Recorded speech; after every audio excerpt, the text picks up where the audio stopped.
Sports Life. Welcome to Sports Life Talk. Hey, Cause this is Sports Life Talk. hey, You hey. rock it with Sports Life Talk. Life Talk. Hot topics with Sports Life Talk. Come on. So come and get you some Sports Life Talk. Life. They let us in the game, now we calling the shots. Things will never be the same, so Yeah. forget what you thought. Cause Yeah. life without sports ain't nothing but talk. Go now, finally a show that makes your heart pound. Profound, wonder what's running up through your thoughts now. About to drown our podcasts that be watered down. Tell them clowns it's a new era, and it's starting now. 5 total strangers, the 5 Power Rangers, approaching Sports Life Talk from 5 different angles. Get ready for the change up. We done turned the flame up. The topics that we bring up, we about to blow this thing up. Yeah, let's get it cracking. KT the head coach and Miss Manhattan. Gemini Jones holds the throne, she be calling them out. Mr. United Surgeon B. Jones, the mouth of the South. From the cover athletes to the yeet of the week, we got what you need. We dropping what's hot in the streets, from copping new sneaks to locals popping, doing big things. From gossip and tea, let Kimberly pull you a dream. Sports Life Talk, who is them? Went from not listening and now you're tuning in. If you're feeling what you're hearing, tell a friend, tell a friend. Thank you for listening, let the show begin. Sports Life Talk, who is them? Went from not listening and now you're tuning in. If you're feeling what you're hearing, tell a friend, tell a friend. Thank you for listening, now let the show begin. Let's go. What's up, y'all? Welcome to another episode of Sports Life Talk, where life without sports is just talk. It is a beautiful Sunday here in Dallas. I'm going to introduce the crew. Tonight we have the mouth of the South, giving it to you Cajun style, straight out of the mud, B. Jones. Let's go! The strong safety of the show, Ed Reed, aka Head Coach KT. What's up? And I have acquired a new name, and that is the senorita with the Latin flavor, Miss Manhattan, aka KD. What's up, y'all? So make sure you like and follow us on IG, Twitter, and Facebook at Sports Life Talk. You can watch our live stream show every Wednesday on our Facebook page and our YouTube at 8 p.m. Central every Wednesday. So like I say, we're all here in Dallas tonight. Tonight we are joined by Susie Drinks. How are you? I am so good. Very excited to be here tonight. Susie Drinks. Yeah, so Yeah. tell us a little bit about yourself. Susie Drinks with a drink. Yes. Let's see. I started my blog about 10 years ago, initially just to tell people where to get a good happy hour. And now I'm a cocktail blogger, and it's really fun. I get to do a lot of traveling, and that is extraordinary. So, definitely, started from the bottom, and now I get to travel. we're here. Nah. Not All for right. last year, but What was the inspiration behind the Susie Drinks name? The name Susie Drinks. Where did the inspiration for that come from? So it used to be Susie Drinks Dallas because we thought the alliteration was fun, like the pop culture movie. Won't go any further than that. Yeah, don't do that. I had many people over the years. Yeah, that went over your head, didn't it? I got it though. I got it.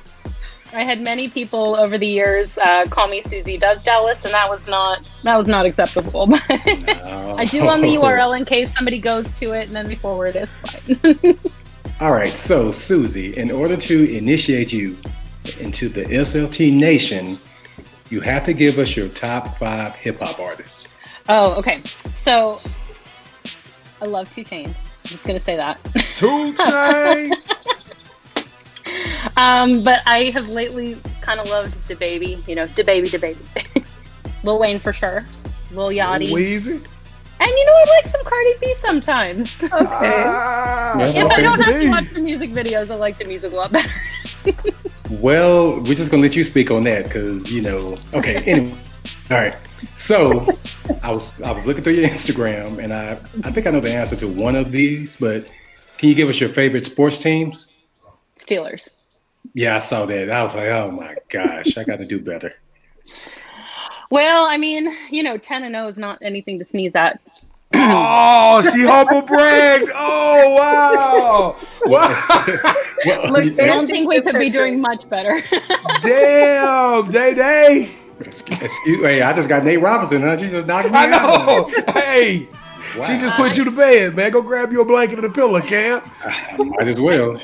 I love the organization. I think, the sense of brotherhood among the teammates is very obvious. And I just love that, like, the fact that Juju Smith-Schuster didn't have a driver's license and he got his bike stolen. I don't know if you guys know the story, but he got his bike stolen. Crazy. So after they found his bike, all of his teammates went on Twitter. They found his bike. But after they found his bike, one of the other guys drove him to get his test. So it's just, I love the camaraderie, and it seems like they have a really tight-knit team. And if you've ever been to Heinz Field and experienced it in person, there is nothing like it. Kevin, can you put that on the expense account? Can you take us all to Heinz Field so we can watch the Steelers game? That would be a strong no. But okay. I need a stipend. I need a per diem. Well, I think the picture that you took, it was actually here in Dallas, right? It was at the game a few weeks ago. I was lucky enough to go and be in one of the suites with a liquor brand, which was great because, whiskey and football, it's just about as good as it gets. So. Oh, this would have been so much better if the Cowboys had actually pulled off that win, but we didn't. Y'all 10-0. Yeah, whatever. I'm also wishing. I'm glad that it wasn't a blowout because the Steelers always play down, I feel. And I don't think they had to play down when they played the Cowboys. Everybody was really on their marks, and Rudolph did a really great job. So, I think it was still a really great game to watch, and it kept us on the edge of our seats. So look at you. No, Susie knows drinks, and Susie knows some football. Some Steelers football. All right. So I know a couple things. well, we got you here. So let's talk a little bit about the Susie Drinks movement. A major social media influencer, the drinks, the alcohol, and also we know how you got your name, but how did you come about and stumble upon this hobby to go around Dallas and find the best drinks? That's actually a great story. I was bored with my first job. I just felt like I was working and going home and going to the gym and eating dinner and then going to sleep and doing it all again. And I just needed something that was going to be a hobby that was going to make me money one day. And my dad and I were having a margarita at the Gaylord in the cute little atrium that they have one day. And he looked at me and he said, well, do what you do well, drink and write. I, to this day, don't know if that was a joke. So that was kind of the genesis of it. And then started just literally going to happy hours and writing about where the great deals were and where you could get good drinks for $2, $3, $4. And it kind of took off. So well, it's pretty cool. Now that we're in COVID season, right? The pandemic has kind of forced everyone to slow down. Some 10%, some 90%, but we all had to kind of take a pause. And what that has done is it made a lot of my friends and family members start to kind of think, kind of how you started to think. Like, what is a hobby? What do I really want to do?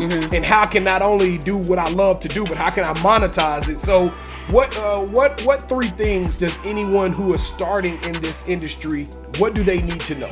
When I first started, social media wasn't really a thing. And, we have about 4 of us that we call the OGs of the Dallas bloggers. And now they're called influencers, but I still consider myself a blogger.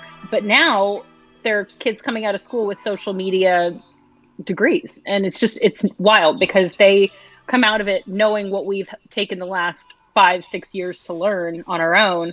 And they come out of school and get to just kind of take off like a shot. So, if I were doing it again, I would have leaned a little bit more into the not local part of it. The local part of it just kind of was organic, and that's been wonderful, but there's a lot of competition in that. So just trying to make more drinks and make them pretty enough that people want to make them at home is, the new aim. But if I were doing it again, I would start the non-local portion a little sooner because that's what lets me travel for free, and I love that.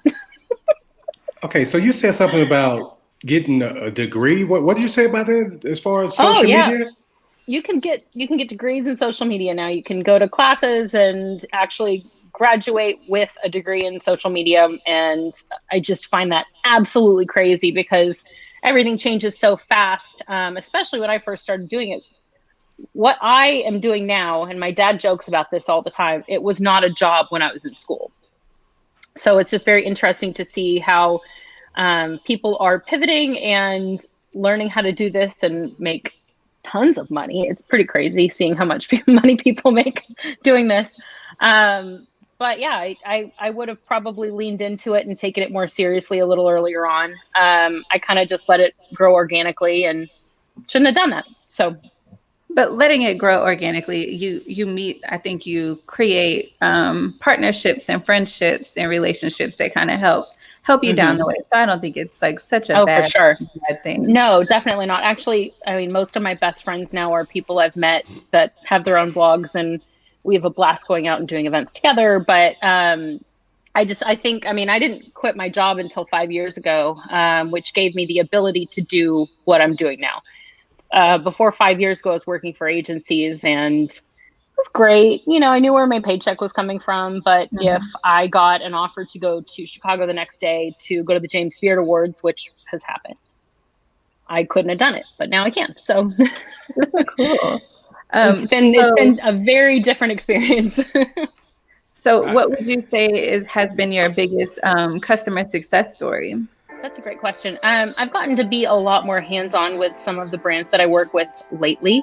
And the last 2 years, actually not this year because COVID, but the year before that, I did a lot of work with Absolute Elix. They do a charity push every year. And you just post a picture of a drink and you use the hashtag Raise It Forward, and they donate they donate a gallon of clean drinking water, I think it is, to people who need clean drinking water. And last year we did a huge event, and I brought a lot of my influencer buddies in, and we made it just a huge deal and raised a lot of money. And that I have to say is maybe one of the moments where I've been the most proud of what I do. It was successful. It's easy to participate. So we saw a lot of people jumping in to do that. So that was really cool. Yeah. So and I got to drink a lot of vodka. So it was great. Yeah. We got to tell you about this one vodka you need to try. We'll talk about that later. All right. So what is the best thing about being an influencer, or in your case, a blogger? I have no idea what my days are going to look like ever. I can plan a week out, but then, you know, like I said, a company can call me and say, we just had somebody, and again, this has also happened. Excuse me. I had somebody jump on and send me an email, and they said, hey, we had somebody drop out for one of our influencer trips to Guadalajara, or to Mexico, to the Patron Hacienda. Do you want to go? And I was like, that one time I couldn't, because I'd already committed to another trip. But the fact that those things come through, like, I have to say, that's the biggest, that's the coolest thing for me. Yeah, that's awesome. Okay, so yeah. So we talked about, you said what's the best, so what is the worst part about it? I don't know what the days are ever going to look like. So, like, trying to get my air conditioning checked, like, I have to reschedule 4 times, and it's just not a lot of consistency, and I think a lot of people would not be comfortable with that. And sometimes I'm not. And really, I don't know where my next paycheck's going to come from. I do some side work for some clients, but really I could make $0 one month and a lot the next. So I just never know what a month is going to look like. But you know what? I wouldn't change it for one thing. I was about to say, sound like those dice are loaded, Kevin. She know what she's doing, man. All right, so as you know, we trying to grow our show as well, right? So give us a couple of tips. What are your 3 favorite tools that you use for promotion? Well, I have been very into Instagram lately. Obviously, it's very easy to monetize right now. They are very good to their influencers because they know where their exposure is coming from.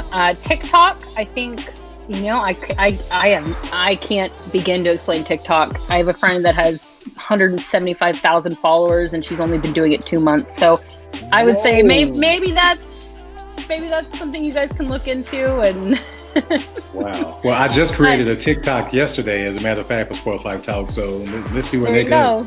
Here we go. You know, y'all just wrap up your podcast into a minute, and you know, maybe that'll take off, and that can be the new TikTok revolution for you guys. Man, you ain't lying. What was number 3? Any other ones? Number 3. I mean, I hate to say Facebook because it's so old school, but it's still useful. So we're not too far off, Kevin. We got a new TikTok this morning. Kevin dropped us off one, so we're not too far behind. All right, so who are your influences, and who influences you? What person, book has had an impact on your growth, and why? So I have a friend, as I said, I've met a lot of people doing this that are just very close friends now. I was lucky enough to meet one girl named Natalie that is extraordinarily talented. She and her boyfriend actually just put a book out about cocktails. And they're beautiful booze on Instagram, and I get a lot of inspiration from them, mostly just aspirational stuff where it's like, okay, I need to get better. Like every time I see their posts, I'm like, all right, I gotta get up and, you know, move my butt again, because they are just doing such an extraordinary job. Also, there's a young lady in Boston named Garnish Girl that's a good friend of mine, Katie. And again, it's the same situation. Just every time she posts something, I'm just like, all right, I got to do better. I can do this. And if, you know, I don't know how far into the Instagram you guys went, but if you look at my content from this year versus last year, I've come a long way. So hey, trying every day. you have a lot in common with Kevin, because he'll look at some of the stuff I do and he'd be like, I got to do better. So it happens like that all the time. Oh, really? Really? Really, B? Oh, come on, man. I'm the one putting this TikTok. You talking about working? Come on, man. I influence Kevin. I'm sorry. It's out there. You know. All right. So then, B, what's your TikTok? Oh, I don't have TikTok yet. I'm about, hey. All right, KT wins this round. I tick. Thank you. I tick. You know what I'm saying? I'm on that tick. Y'all ain't heard of that yet, eh? No. See, that's that new way. Neither have you. That's that new way. That's that new way. Hey, B. Jones. SportsLifeTalk one, so you do have one. So I'm just throwing it out there. I know, man. I'm just messing with you, bro. I'm just messing with you. All right, Kim, I'm sorry. I cut you off. Okay, so what social media influencer would you like to collab with, if there's any that you have in mind? Oh, that's a real, you know, I know you guys gave me these questions before, and that was the only one that completely stumped me.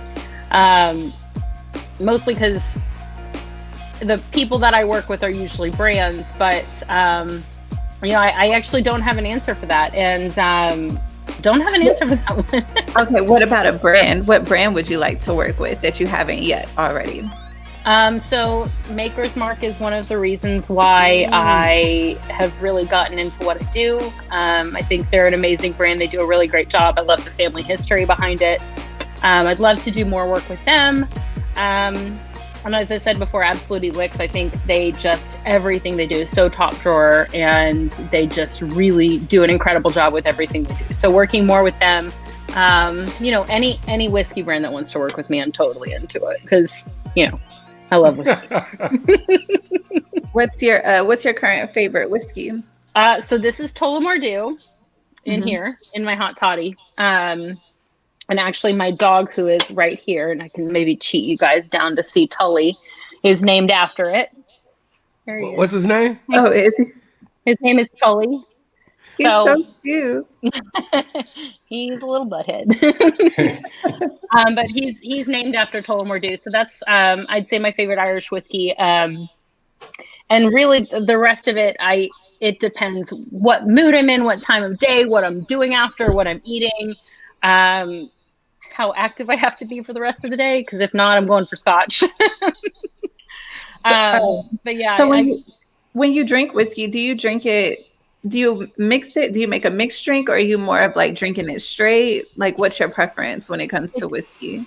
It definitely depends what kind of whiskey and the quality of it. If it's a really great whiskey, I'm drinking it either neat or on a big rock, because, you know, got to respect the beautiful spirit it is. But some of them are great in cocktails. I love a good Black Manhattan. Obviously a hot toddy. As I said, this is my second one for the night. First one was for me. Second one was for y'all. That's medicinal, though. That's purely medicinal. That's also what you get. Yeah. So that's therapeutic.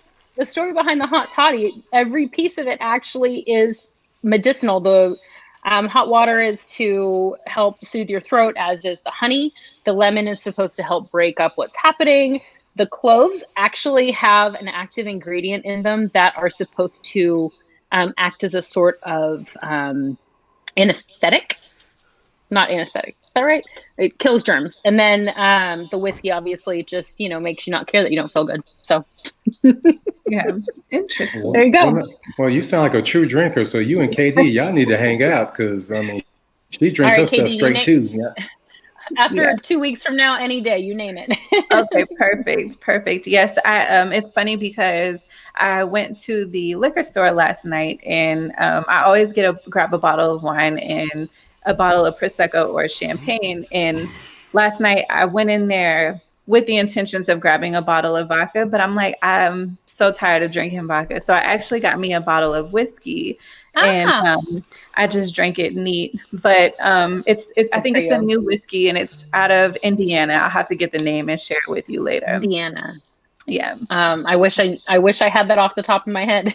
Yeah. But even locally, we have some really amazing options. I mean, TX Whiskey that's out in Fort Worth does an extraordinary job. I actually got the chance to work with them a little bit this past year. It was really great. They have some amazing people behind their brands. And then Balcones, that's just down in Waco, does some extraordinary stuff too. So we're very lucky to have some really good whiskeys very close. Is Bullet is like a good whiskey? Is that a good one? Bullet's good, yeah. Bullet's really good. A friend gifted me a big old bottle of Bullet, and I drunk on that thing for about a year. I kid you not. So I enjoyed it. I liked it. It's a good friend then. They're in Kentucky, and I actually got to visit their distillery the last time I was up there. It's a historical distillery, actually, so they have a really cool story behind them. Nice. That ain't nothing but bootlegger. They wasn't nothing. What has been your favorite place that you traveled to, like for liquors or drinks or whatever? For drinks, I mean, I have gotten to go down to the Hacienda Patron, which is down in Mexico, right outside of Guadalajara, and that was extraordinary. But I've also gotten to actually visit the Tullamore Dew Distillery in Tullamore, Ireland. And, I don't know if I'm spoiled, but I got, big tour of it, and it was just wonderful to see the origin of, the whiskey I love so much. But yeah, I would have to say Hacienda Patron was probably, I mean, how are you going to top that? We were drinking like $100 drams of tequila and Cuban cigars. It was probably the best day. Well, Susie, before we go on, I want you to go to Instagram whenever you get a chance and look up Noble Wolf vodka. Noble Wolf. Wolf. Yeah, it's out of Den. We had him on the show, 2 months ago? It wasn't even that long ago, man. It was probably. I think it was October. Yeah, it was either beginning of October or late September, man. You're right, Kev. It was about 2 months. So it's about 2. Hey, it's a vodka. It's very smooth. It's 80 proof, and now I just live by it. So just check that out. All right, followed. Thank you. All right. So when would you decline a paid sponsorship?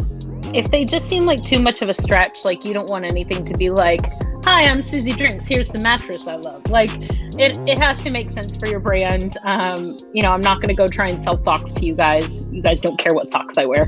But making sure maybe you do, I don't know. But making sure my partnerships are authentic is really important to me. I actually, even when some come to me and they may not be a great fit, I find out, like, if I can find a way to make them fit, I try to do it. I just got to work with the CBD tincture, and so I made a cocktail with it, and that was really neat.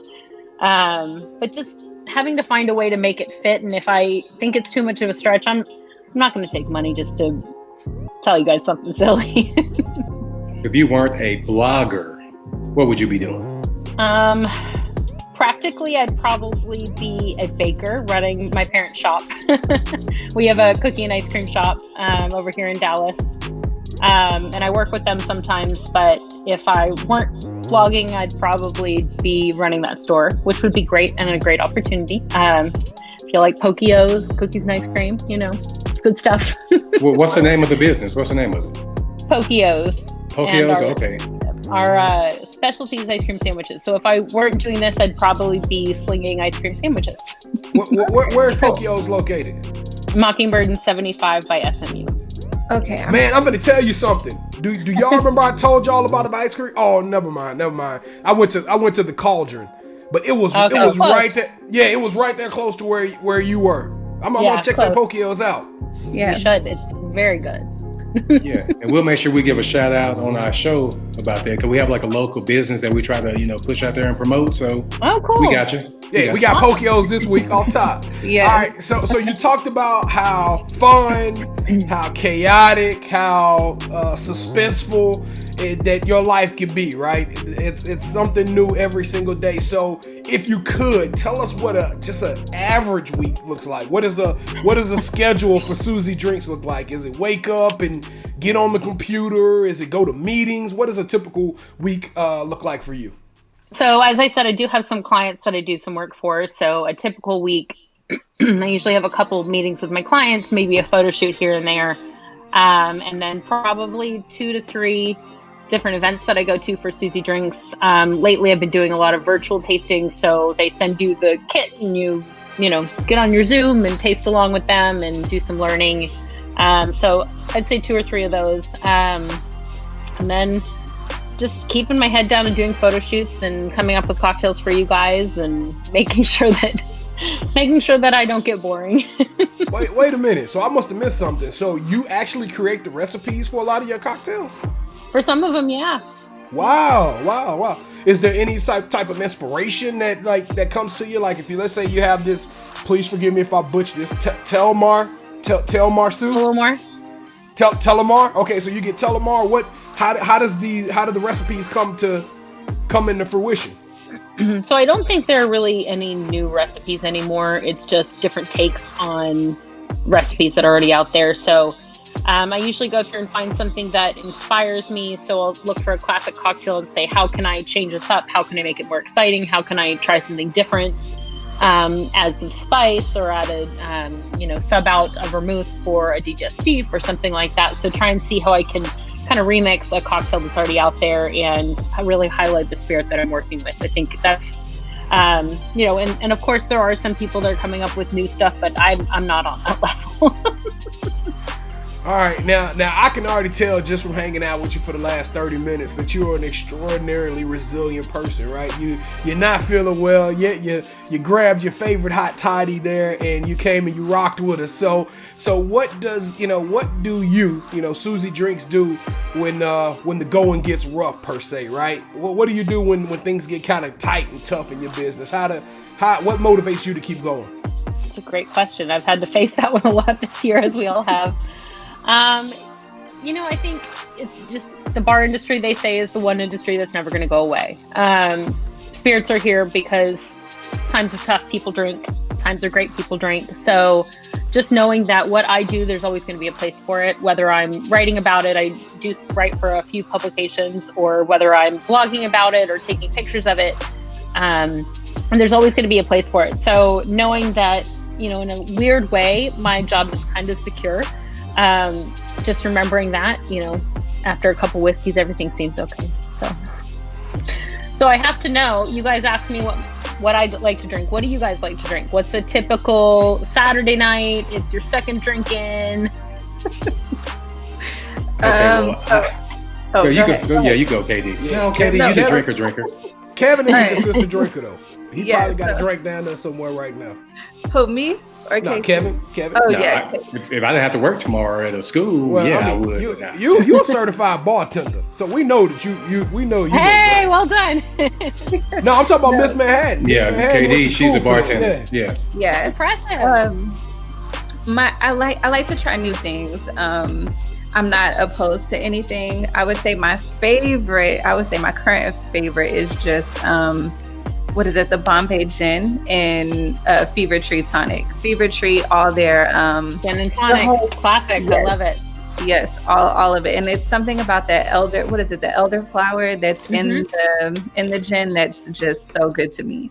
It might be elderberry in that. I'm not sure. Yeah, or is it elder? Mm-hmm. Yeah, elderberry. Yeah, elderflower. I know elderflower is in a lot of things, so maybe that's right. I don't know. Yeah, and one bottle over here, I can go check. Yeah. I think that's my current fave right now. So easy to drink, it's dangerous. I love it. Yeah. Well, what I've been drinking now is the Noble Wolf with, but before that, I would mix vodka with pineapple juice, with Malibu rum, and what's the stuff? Starts with a G. Yes. Okay. Yeah. So I would make a KT punch. Yeah, I love it. So, I bet that looks really nice too. Yeah. It goes hard too. Yeah, I'm gonna be real with you. I'm a boring guy. I really don't drink. I guess if I was to go to a social situation and I had to call on something, it'd probably be to just grab a Dos Equis and sip and conversate. You know, I'm not. Hey, I'm not a there's real nothing drinker. wrong with a club soda with a little bit of bitters in it. There's nothing wrong with that. There it is. B. Jones, you better not have a club soda drinking this in. You better come with something little. Yeah, we ain't doing that. I'm gonna be real with you. I'm a lightweight. I don't understand how alcohol just doesn't, and I don't feel good. Like, I know a lot of people, they relax or they start to get loose. To me, it makes my stomach burn and I get headache. I just don't feel good at all. Even when I drinking. So I gave up on that. And back in college, I was like, this ain't for me. Wait, you didn't do it right in college because you have a tolerance built up by now. I'm just saying. Hey, I tell you what. Hey, We gotta find you something. Hey, nothing wrong you with ever not heard? drinking though. You ever heard of Irk and Jerk? Boone's Farm, Irk and Jerk, E&J. Disgusting. Yeah, I used to drink that growing up as a kid when I was. So that's where we weren't wrong. Let's just say that's where we weren't. Yeah, we used to drink that cheap liquor. Get a whole big old thing of Boone's Farm, Suncrest Peach. Have you tried that lately though, B? No, man. Golly, I don't know. We were so young and dumb. That's all that was. Hey, Mad Dog 2020. You remember that Mad Dog? No. Yeah, it's terrible. Well, we're telling our age to be, so let's move on. My bad. All All right. right. So COVID has put a halt to everything. How has it impacted you? Well, as I told you guys when we first started, I going for a test tomorrow. I think I might have it, which totally stinks. But it has definitely put a halt to me because, as I said before, 2 or 3 events a week. Actually, probably up to 4 or 5 some weeks. 2 to 3 is more recent, but going to 2 to 4 events a week or so, and had a lot of content that it was really easy to do, and having to photograph every last square inch of my condo has been awful because I'm having to do what I had the whole world to do, and now a 1,100 square foot condo that there are only so many corners I can make look interesting with a drink. So it's forced me to be wildly creative, and some days I'm just not up for that. So it's still very difficult, but we're all trying to get through it. And as I said, the spirits industry is never going to go anywhere. It's going to change, obviously, and it has a lot, but it's never going to go anywhere because times are great, people drink. Times are bad, people drink. So this year, when times are really bad, people have been drinking a lot. Actually, spirit sales have gone up in 2020, which is pretty nuts. On premise, which is bars, restaurants, etc., has gone down, obviously. But liquor stores are seeing a huge boon to business, and the spirits companies then are pivoting and needing more people to talk about them. So I won't say it's been good for business, but it's been interesting for business. But it's forced me to be wildly creative and really change my day-to-day, as it has everybody's. But just having to be a lot more creative than before. COVID make us drink. Yeah. 2020 turned us all into drinkers. Let's There see you what go. 2021 holds for us. So, Susie, we know that you're not feeling that well, so we're going to get, wrapping it up. Okay, so who is the most famous person to like or follow you on Instagram? Conan O'Brien. Really? Conan O'Brien? Yeah, I think he still follows me. Let's see, Team Coco. But yeah, I didn't even know. Yeah, he still follows me, which is, I think, the coolest thing ever. But I didn't even notice, and one of my friends was on my profile one day, and he's like, "Do you know Conan O'Brien follows you?" And I was like, "What?" So that's pretty exciting. That is exciting. Do you have any shout outs to give before we wrap everything up? I mean, everybody, all the booze people out there that have, kept drinking through all this and kept me in business have been great. And where can everybody follow you? I'm Susie Drinks on Instagram. You will find it right there. SusieDrinks.com has my happy hour listing. So if you're in the DFW area, we're working to update those now that COVID has hit. And obviously people are either having happy hour or not, or changed them. So we're trying to get those all updated. But literally you can go and say on a Tuesday, I want, in this neighborhood, this hour, you can find who has happy hour. So check out my website for that.